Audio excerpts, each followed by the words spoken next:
How is it possible for you to be so easily tricked by something so simple as a story? Because you are tricked. Well, it all comes down to one core thing, and that is emotional investment. The more emotionally invested you are in anything in your life, the less critical and the less objectively observant you become. I'm a forensic artist.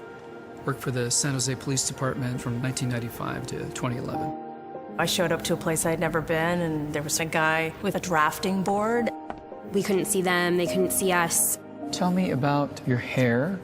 I didn't know what he was doing, but then I could tell after several questions that he was drawing me. Tell me about your chin. It kind of protrudes a little bit, especially when I smile. Your jaw. My mom told me I had a big jaw. What would be your most prominent feature? Kind of have a fat, rounder face. The older I've gotten, the more freckles I've gotten. I would say I have a pretty big forehead. Once I get a sketch, I say thank you very much, and then they leave. I don't see them. All I had been told before the sketch was to get friendly with this other woman, Chloe.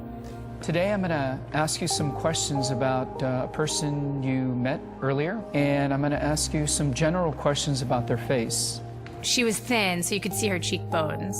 And her chin, it was a nice, thin chin. She had nice eyes. They lit up when she spoke. Cute nose. She had blue eyes, very nice blue eyes. So here we are. This is the sketch that you helped me create, and that's a sketch that somebody described of you. So yeah, that's...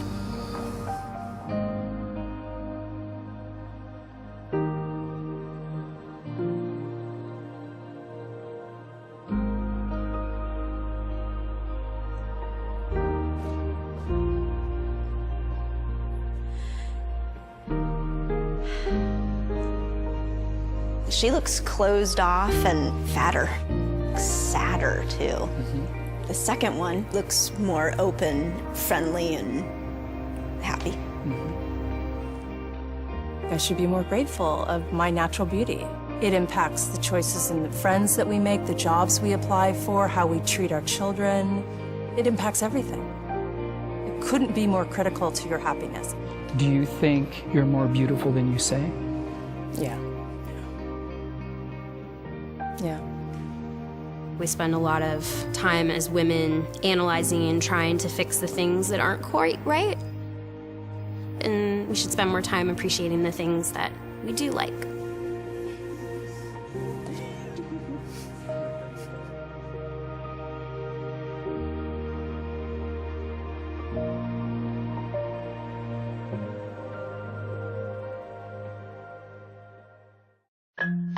When we hear the word emotion, most of us think of love, hate, happiness, or fear.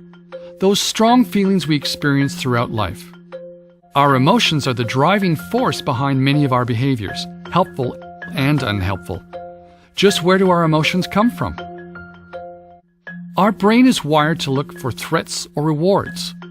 If one is detected, the feeling region of the brain alerts us through the release of chemical messages. Emotions are the effect of these chemical messages traveling from our brain through the body. When our brain detects a potential threat, our brain releases the stress hormones adrenaline and cortisol, which prepare us for a fight or flight response. When we detect or experience something rewarding, such as someone doing something nice for you, our brain releases dopamine, oxytocin, or serotonin. These are the chemicals that make us feel good and motivate us to continue on the task or behavior. In these instances, the feeling region of the brain kicks in before the thinking part. Sometimes the reactions of the feeling brain are so strong that it dominates our behaviors and we're unable to think rationally in the moment. Our emotions hijack our brain. While many of our emotional responses happen subconsciously, our thinking can influence our emotions, and sometimes this can be unhelpful. Just thinking about something threatening can trigger an emotional response. This is where we can manage our emotions with conscious thinking. Our emotions play a powerful role in the way we experience the world. Understanding and regulating our emotions through our thoughts and behaviors can help us take greater control of our brain and achieve our goals.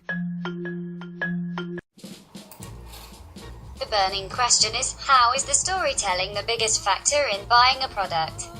How do they succeed? Dove, Samsung and EDEKA gain consumer confidence without directly displaying a product. Is it from a story the best way to gain consumer by bringing it closer to the brand? Let's explain the whole process for you to understand. If the story is well stated, it will positively influence consumer behavior. They are always trying to show us an ideal of life. But how? Stories can activate 7 regions of our brain. It is through the movement, sounds, language, touch, sense, colors and shapes that your attention is drawn. Now we will look at how the storytelling affects the emotional brain.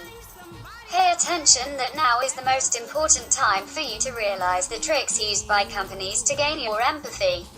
When we watch a story, it doesn't matter if it is happy or sad.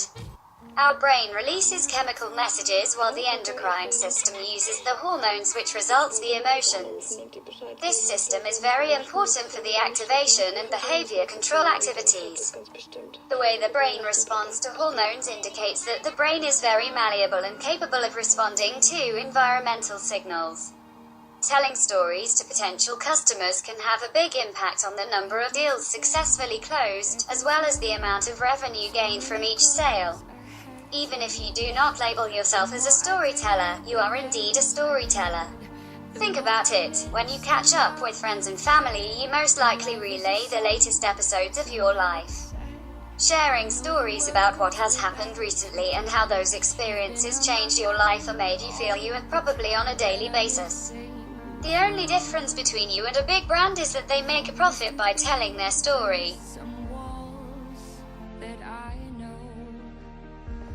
The truth is that home means nothing without you.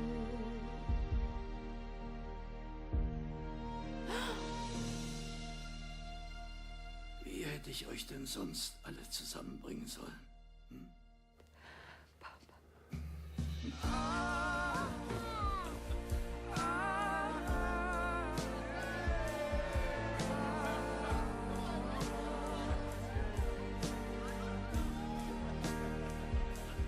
Truth is my home means nothing without you.